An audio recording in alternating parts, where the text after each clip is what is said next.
Khun. The Battle of Khunzakh in 1830 was Qazi Mullah's failed attempt to capture the Avar Khanate based at Khunzakh during the Caucasian War. In late 1829, Qazi Mullah began to preach holy war against Russian and declared himself Imam. His attempt to create a religiously based imamate naturally clashed with the political Khanate of Avaria. Further, the Khanate was under Russian pressure and received Russian subsidies.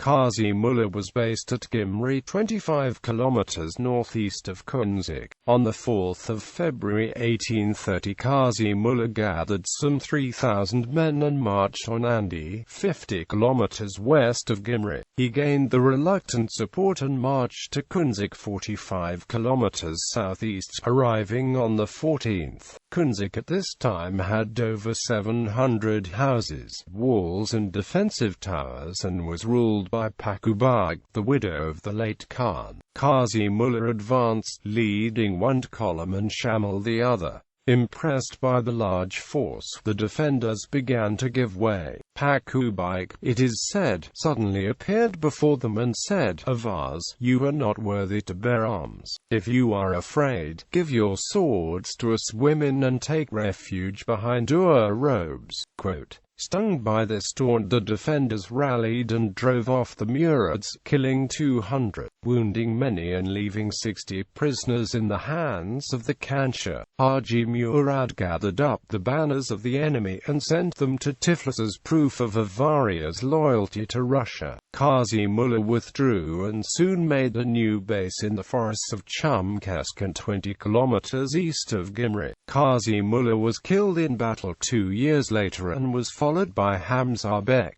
In 1834, Hamza captured Khunzakh, beheaded Pakubak and killed most of the royal family. A month later he was killed by Haji Murad in revenge for the slaughter of the royal family. References J.